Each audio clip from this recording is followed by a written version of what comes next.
Vətəndaş mövqeyimdə Rayət İmaməliyev. Xahiş edirəm kanalımıza abunə olun və bəyənin. Mənə bəzi qara güruhçular yazır ki, bu uşaq pulu məsələsinə niyə münasibət bildirmirsən? Ötən həftə deputatın 8 yaşa qədər uşaqlara atasının işləməyi bəs edər fikrinə irad bildirdin. Amma uşaq pulu ilə bağlı heç nə demədin. Qorxursan? Mən 1-ci Qarabağ döyüşçüyəm. 18 yaşıma qədər qorxduğumu qorxmuşam. Amma 18 yaşdan sonra bu günə qədər heç kimdən, heç nədən qorxmuram. Uşaq pulunun verilməsinin tərəfdarıyam. Amma onu bildirim ki, bu uşaq pulu Azərbaycan cəmiyyətinə mənəvi cəhətdən çox şey gətirəcək, maddi cəhətdən isə yox. Uşaq pulu verilsə belə, maddi cəhətdən heç kəsin rifah halı yaxşı olmayacaq. Heç kəs qabağa düşməyəcək. İndi necə isə onda da elə olacaq. Yəni, uşaq pulu ailələrə bir o qədər də rahatçılıq gətirməyəcək. İndi izah edəcəm. Əvvəla uşaq pulunun verilməsinin tərəfdarıyam. Ona görə ki, beynəlxalq konvensiyaya görə hər bir dövlət öz uşaqlarının sosial təminatını yaxşılaşdırmağa borcludur. Hər bir uşaq və sonradan vətəndaş olacaq biləcək ki, dövlət məni yedirib, içirib, cibimə pul qoyub. Bu dövləti mən qorumalıyam, qorumağa borcluyam. Bu vətən uğrunda son damla qanıma qədər vuruşmalıyam. Bugün bir şəhid anasının müəyyən bir məsələnin həllində harayı, tələbi ilə qanun arasındakı o fərqə görə məmur çıxılmaz vəziyyətdə qalır. Bilirsinizmi niyə? Ana haqlı olaraq deyir ki, yeməmişəm, içməmişəm, bir qarnı ac, bir qarnı tox oğul böyütmüşəm. Tutalım, vayankumatın oğlu xaricdə gizlənir, amma mənim oğlum cəbhədə canından olur.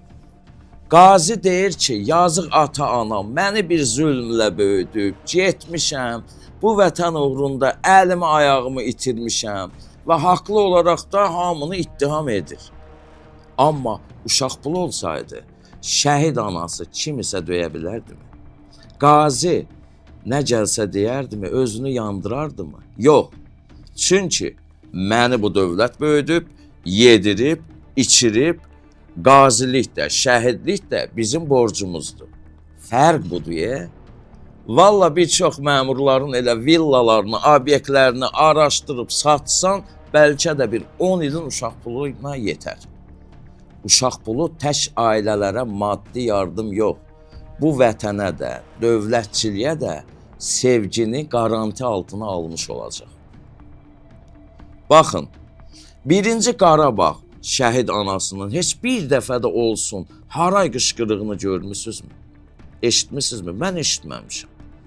Heç eşitmisinizmi 1-ci Qarabağ şəhidinin anası haranısa zəbt etsin, kimisə döysün, kiminsə üstünə qışqırsın ki, mənim balam bu torpaq uğrunda şəhid olub? Bəlkə də var, mən eşitməmişəm. Yox, çünki o anaların şəhid övladları o zamanlar uşaq pulu alardılar. Şəhid anası da gözəl anlayırdı ki, bu dövlət onun balasının xərclərini təmin edib və onun balası da borcludur ki, bu dövləti qanı və canı bahasına qorusun. İndi gələk, uşaq pulu verilsə maddi cəhətdən heç kəsin irəli düşməyəcəyi fikrimə. Bu subyektiv fikrimdir. Azərbaycanda 18 yaşa qədər uşaqların sayı 2,5 milyon nəfərdir. Hər uşağa 100 manat verilsə, ayda 250 milyon manat edir. İldə də 3 milyard manat edir. 2026-cı ilin başlanğıcında dövlət büdcə gəliri 38 milyard manat, xərcləri isə 41 milyard manat olmuşdur. Yəni, dövlət büdcəsi 3 milyard ziyan etmişdir. Uşaq pulunu da tutalım əlavə etsək, 3 milyardı edir 6 milyard ziyan. Bəs hökumət bunu necə qarşılayacaq, deyimmi?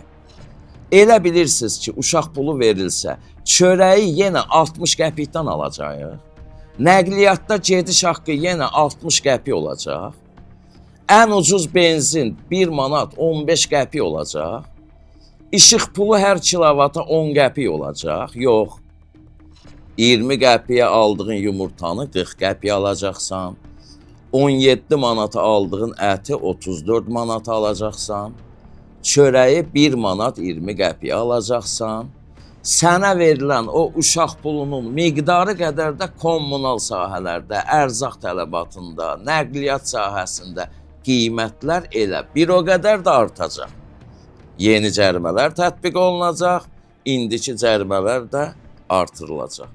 Yəni, aldığın 100 manatı da qaytarıb verəcəksən büdcəyə. Qısacası, o pul sənə veriləcək. Sonra Anadolu türkləri demişkən, tıpış-tıpış da səndən alınıb qoyulacaq yerinə. Səsini də çıxara bilməyəcəksən. Sənə deyəcəklər ki, uşaq pulu istəmirdin. Al da, uşaq pulunu verirəm. Daha nə istəyirsən? Mənim fikirlərimlə razılaşmaya bilərsiniz. Tənqid də edə bilərsiniz. Ümumiyyətlə, uşaq pulu kimi həssas mövzu ilə bağlı fikir səsləndirənləri də haqlı olaraq tənqid edə bilərsiniz. Amma ictimai fikir söyləyənlərin, ən çox da xanımların fotolarını sosial şəbəkələrdə paylaşıb, təhqir yazan, söyüşlü meyxanalar qoyan kimlər varsa, evdə qabağınıza çay gətirən xanıma baxın və utanın. Tənqidlə təhqiri ayırt edə bilməyən qaracüruhçu, qarnı dalı və beyni düz mütənasib olanlara isə tənqidlə təhqiri izah edin. Tənqid kritika yəni. Hər hansı bir insan, fikir və ya hadisənin müsbət və mənfi cəhətlərini, çatışmazlıqlarını, çatışmayan tərəflərini obyektiv şəkildə təhlil etmək, qiymətləndirmək və şərh etməkdir. Məqsəd isə düzgünlüyü üzə çıxarıb, səhvləri göstərmək və inkişafa kömək etməkdir. Əsasən də düşünülmüş, doğru sözlə ifadə olunur. 3 cür tənqid növü var.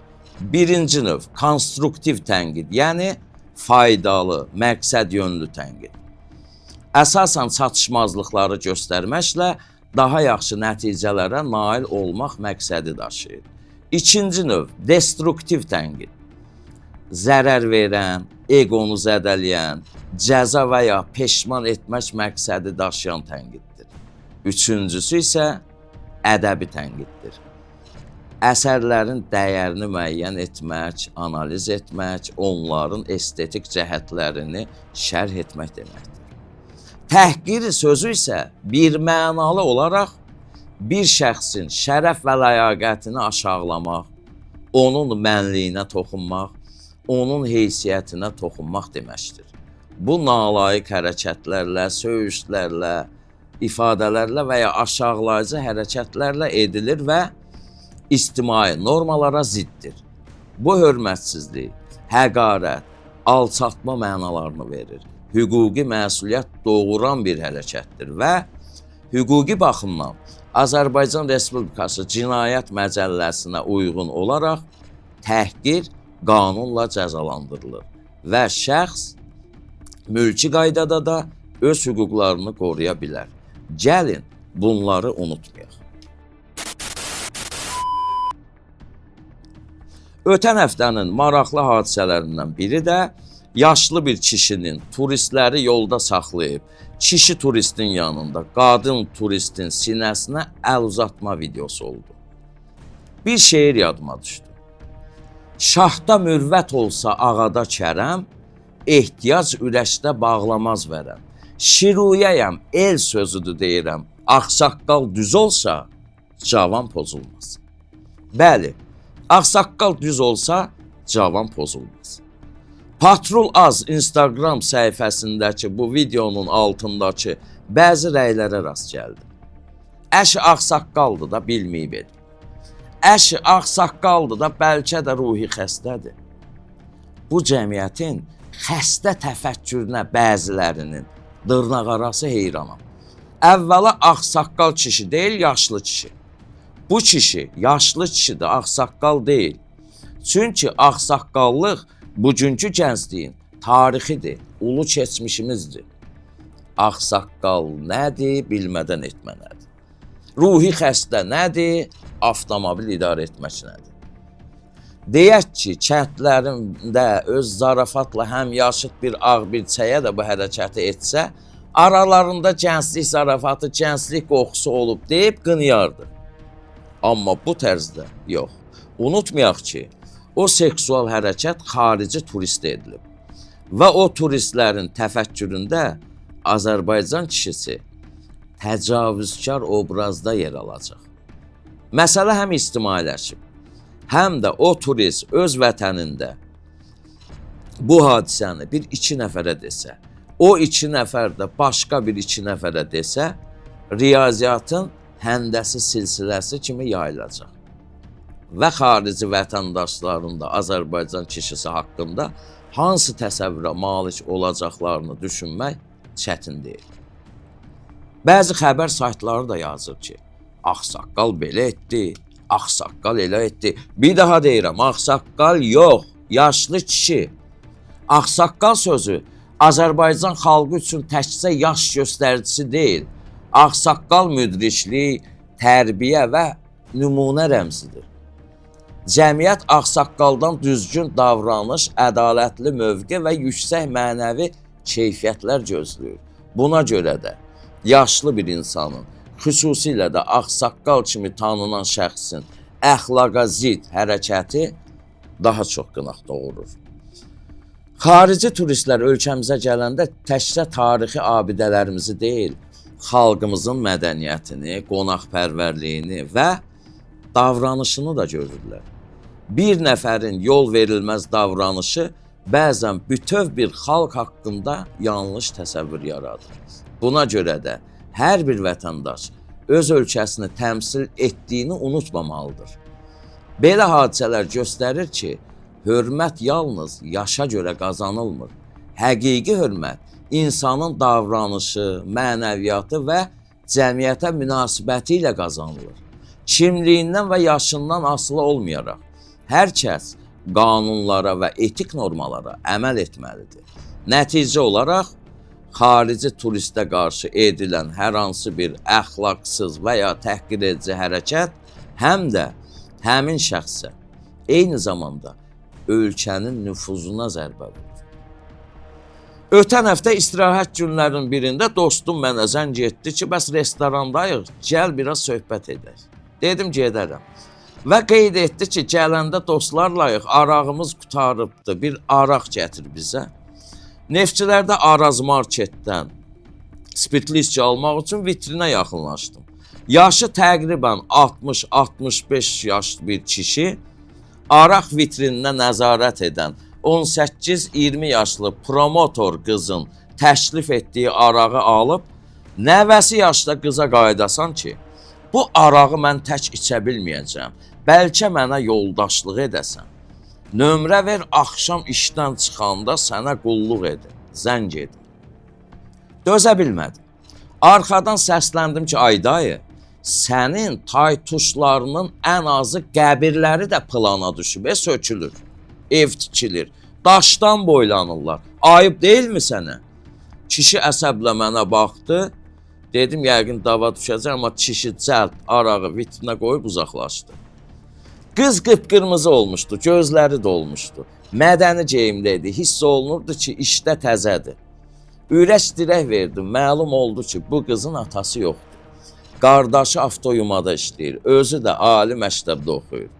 Gün ortadan sonra 400 manat maaşa gəlib promotorluq edir, ailəsinə çörək pulu aparır. Nə olub bizə?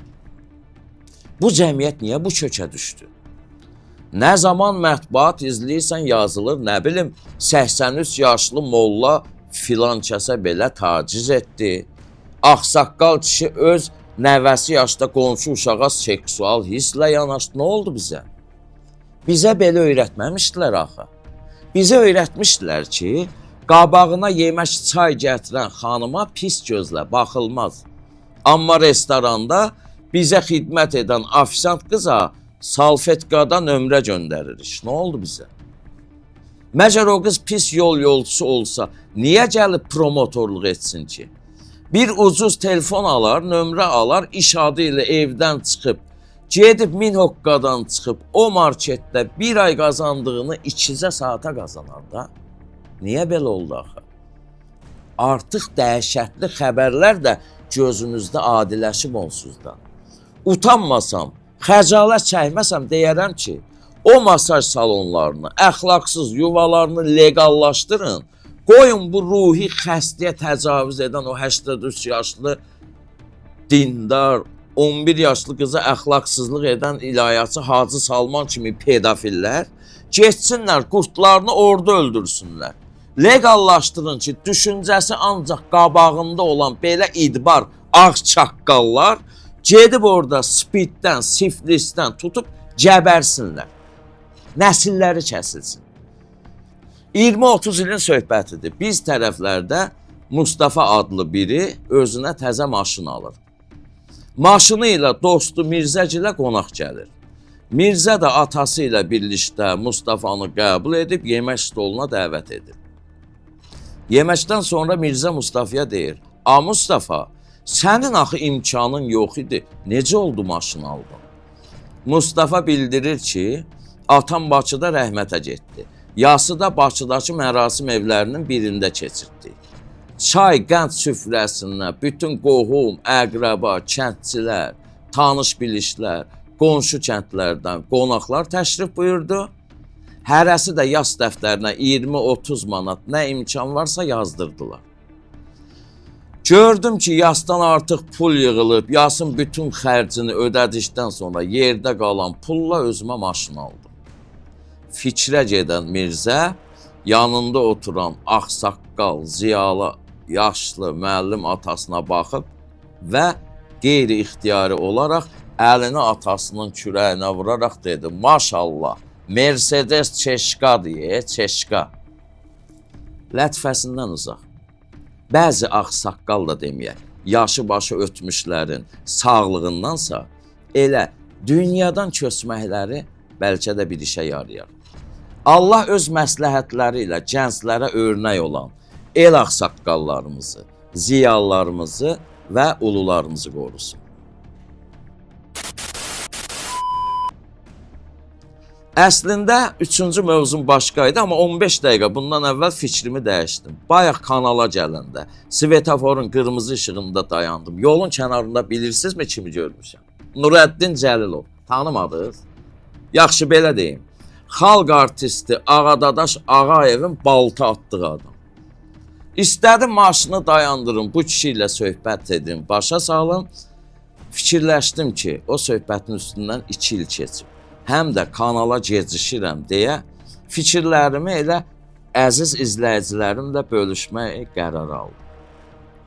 Maşını saxlayıb o adamla söhbət etsəydim deyəcəkdim ki, ay Nurəddin, sənə edam hökmü düşür və ya ömürlük həbs verilməlidir. Çıxışım sarkazmdır. İnsanın özü-özünə etdiyini heç fələş də etməz. Tanrım sənin başına dövlət quşu qondurmuşdu, istifadə edə bilmədin. Adam da o boyda xalq artistinin atdığı baltadan yayınarmı? Ağadadaş müəllimin siftəsini niyə kör edirsən? Sakit dayansaydın, balta gəlib alnının ortasında partlasaydı, dünya dağılacaqdı. Onsuz da hamımız ölüb gedəcəyik də. Birimiz infarktdan öləcəyik, birimiz xərçəngdən, birimizi maşın vuracaq. Balta alnının ortasından tutsaydı, indi nəvələrin fəxrlə, şəslə gəzəcəkdilər və tay tuşlarına deyəcəkdilər ki, aya, bilirsənmi, mənim babamı Ağadadaşın baltası öldürüb. Fəxr edəcəkdilər. İndi bir-bir sadalayacağım. Görün bu mühafizəçi Nurəddin Ağadadaş müəllimin baltasından yayınmaqla Azərbaycan tarixinə, mədəniyyətinə, elminə nə qədər ziyan vurur. 1. Mühafizəçi Nurəddin atılan baltadan yayınmaqla tarixi hadisənin qəhrəmanlıq dastanının qarşısını alıb. Bəlkə də 24 iyul tarixə balta anımı kimi düşəcəkdi. Məzarının üstündə, abidənin üstündə əlində balta tutan, gələn milyonlarla insanlar Nurəddini anacaqdılar. Məzarın sağ küncündə yastı yerişli, şortikli Ağadadaş müəllimin zəhimli baxışı, sol tərəfdə isə möhtəşəm baltanın əksi həkk olunacaqdır. 2. Mühafizəçi atılan baltadan yayınmaqla milli mədəniyyətimizi iflasa uğradı. Ağadadaş müəllimin sən olduğun, nə bilim, sən elə bir zirvəsən mahnıları qulağımızı artıq yara edib. Əgər baltadan qaçmasaydı Nurəddin, həbsxanada yatan Ağadadaş müəllimin ifasında biz məşhur Dolya Varavskaya mahnısının yeni aranjmanını eşidəcəkdik. Musiqi mədəniyyətimizə töhfə olacaqdı. Mühafizəçi Nurəddin atılan baltadan yayınmaqla Azərbaycan dilçilik elminə ağır zərbə vurub. Məsələn, dilimizdə baltalamaq sözünün sinonimi yoxdur. Nurəddin imkan versəydi, indi baltalamaq sözünün sinonimi kimi ağadadaşlamaq sözü işlənəcəkdi. Ər arvada hislənəndə, ay arvad, səni baltalayaram ha əvəzinə, səni ağadadaşlayaram ha deyəcəkdi. Mühafizəçi 4. Atılan baltadan yayınmaqla müqəddəs dinimizə də yenilik gətirməyinin qarşısını alıb. İllər boyu ərəb mənşəli Həzrət Əlimizin Zülfüqar qılıncına and içmişik. Nə olardı ki, öz millətimizin nümayəndəsi olan Ağadadaşın müqəddəs baltasına and olsun deyib and içərdik də. O resepsiyində oturan qadının da günahı çoxdur. Görürsən balta gəlir, ayağını niyə çəkib yüngül yaranırsan ki? Şəxsən mən olsaydım, Ağadadaş müəllimin baltası tərəfə ayağımı belə şəslə uzadardım, qoyardım balta ayağımı aparsın. Sabah da protez ayağımın üstünə Ağadadaşın baltasının şəklini vurardım. Altına da yazardım ki, bu ayağı Ağadadaş müəllimin baltası aparıb. Bulvarda gedəndə hamı mənim ayağımla şəkil çəkdirəcəkdi, şöhrət tapacaqdım. O hadisədən sonra da özümə söz vermişdim ki, bundan sonra o məhəlləmizdə o maşınımı cızan uşaqları hamısını Ağadadaşlayacaq, yəni baltalayacaq. Mən Müdafiə Nazirimizdən də xahiş edirəm, ordu gerbində o qoşa qılınc və qalxanı ləğv edin, o gerbdəki qoşa qılıncların yerinə Ağadadaşın qoşa baltasını, qalxanın yerində də mühafizəçi Nurəddinin daz başını həkk edin. Mədəniyyət Nazirimizdən də xahiş edirəm ki, Azərbaycan efirlərində müğənnilərin o əlindəki o mikrofonlar var, bütün mikrofonları balta şəkilli dizaynerlə hazırlanmasını təmin etsinlər. Təklifimlə razı olsaz, rəylərə mütləq yazın. Bu həftəlik bu qədər. Gələn həftə sağlıq olsun, görüşmək ümidi ilə. Kanalımıza abunə olun və bəyənin. Özünüzə yaxşı baxın. Hələlik.